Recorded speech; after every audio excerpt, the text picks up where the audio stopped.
Kung mahilig ka din sa alimasag at may time at energy ka to make it more special, gawa ka rin ng stuffed crab or rellenong alimasag.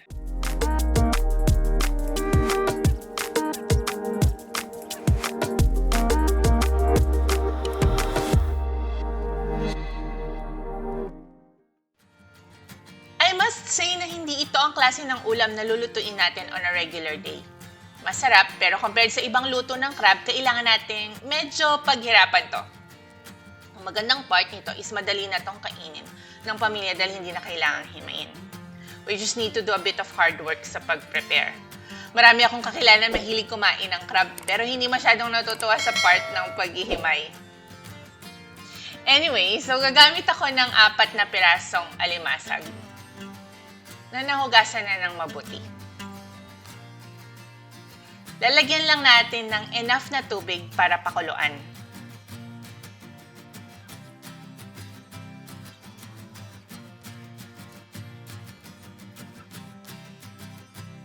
Bubudburan natin to ng asin para maluto din agad. At lulutuin natin to hanggang mag-iba na ang kulay ng crab shells.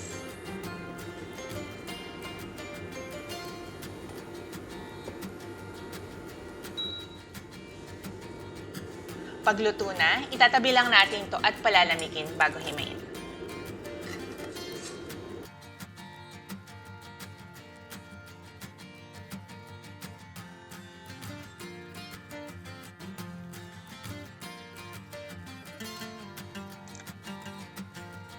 So habang inaantay nating lumamig yung ating mga crabs, let's make use of our time by starting to slice yung mga panggisa at mga vegetables natin. Umpisa natin sa isang medium na onion. So kailangan lang natin ito na i-slice ng maninipis.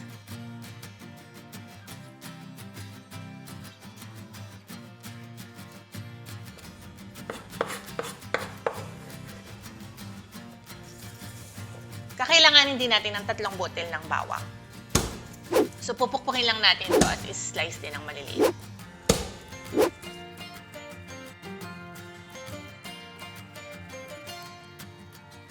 As you can see, hindi na masyadong dinagdagan yung mga gulay ng ating rellenong alimasag. Dahil ayaw din nating ma-overpower yung ng gulay, yung meat ng crab natin. Next ay isang maliit na patatas.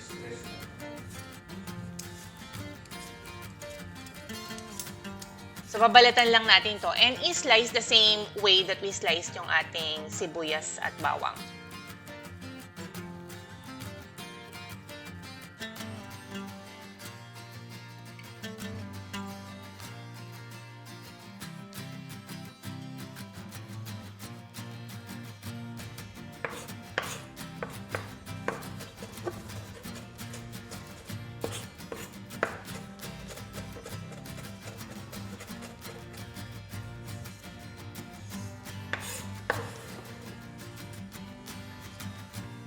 Gagamit din tayo ng isang medium size na green bell pepper.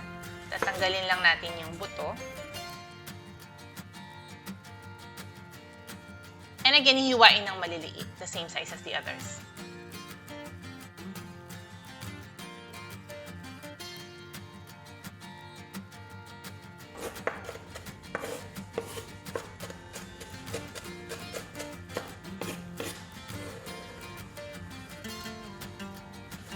And lastly, yung ating maliit na kamatis.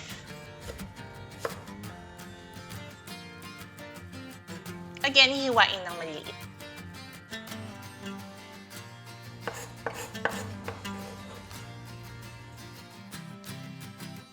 Pag ready na yung lahat ng panggisa at gulay natin, pwede nating i-start himayin yung ating mga crabs. So, kailangan lang nating ingatan yung pag-angat ng shell na gagamitin natin para sa relleno. Wow, mataba itong alimasag na nabili ko. Masarap na itong isawsaw sa suka at iulam sa kanin.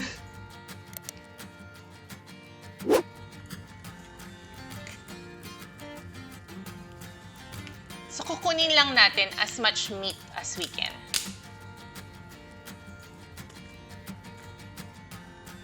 So, there are different ways to get the meat. It's either iscoop lang natin sa kamay natin.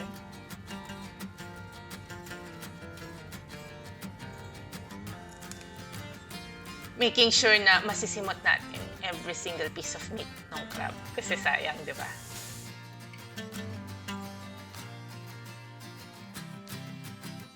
The other way is actually to squeeze. Yung hatiin lang at squeeze yung meat at palabasin. Again, make the most of every piece of meat na nasa loob. You can even take out the meat from the legs if you have to. Then proceed tayo sa paggisa. We start with a tablespoon of butter. And then yung ating sibuyas. Pag translucent na yung sibuyas, idagdag natin yung ating bawang.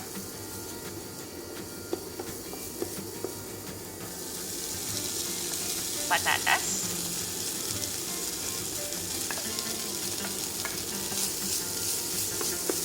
Madali nang maluto yung patatas natin dahil maliliit lang naman ang hiwa. Kamatis.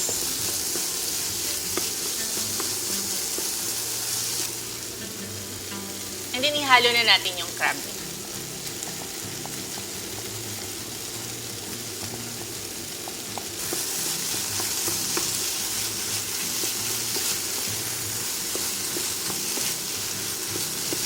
Madali lang tong maluto at pwede na natin tong asinan at lagyan ng durog na paminta. Dinagdagan ko rin ng 1 teaspoon of garlic powder.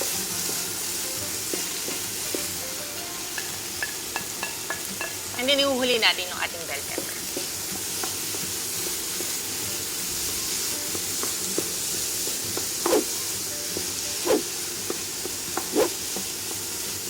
This whole process ng paggisa will only take about 5 to 10 minutes. At pag nagisa na natin, palalamigin lang natin ng konti yung ating stuffing. And then lalagyan ng isang pirasong itlog.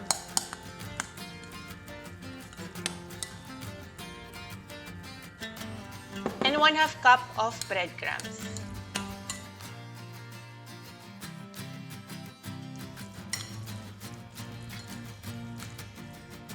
Kung makikita niyo, nalinis ko na ng maayos yung ating mga shell at pinunasan.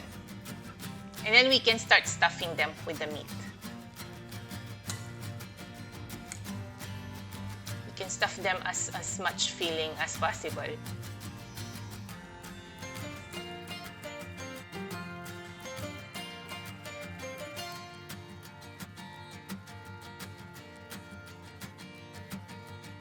Now, meron tayong 2 options para iluto or dun sa last part ng pagluto ng ating stuffed crab. So, a lot of people actually prefer to fry them. So, pag finry lang natin, i-make sure lang natin na unahin yung shell down part. And then, unti-unti nating papaliguan sa mantika yung meat part para ma-make sure na firm yung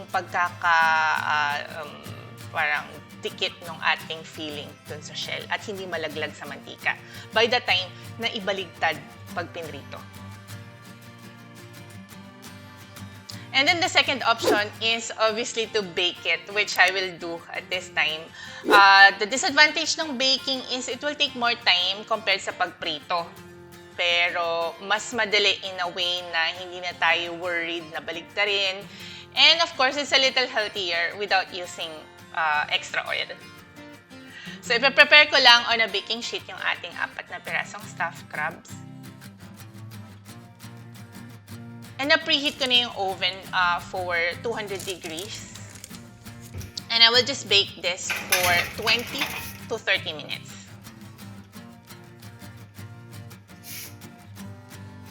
And there you go, ready na yung ating stuffed crab or rellenong alimasag.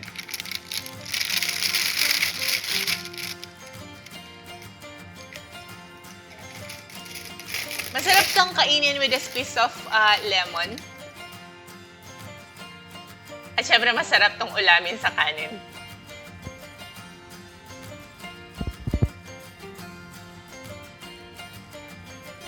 Ayan na, madaling kainin at napakasarap. Kain na po tayo!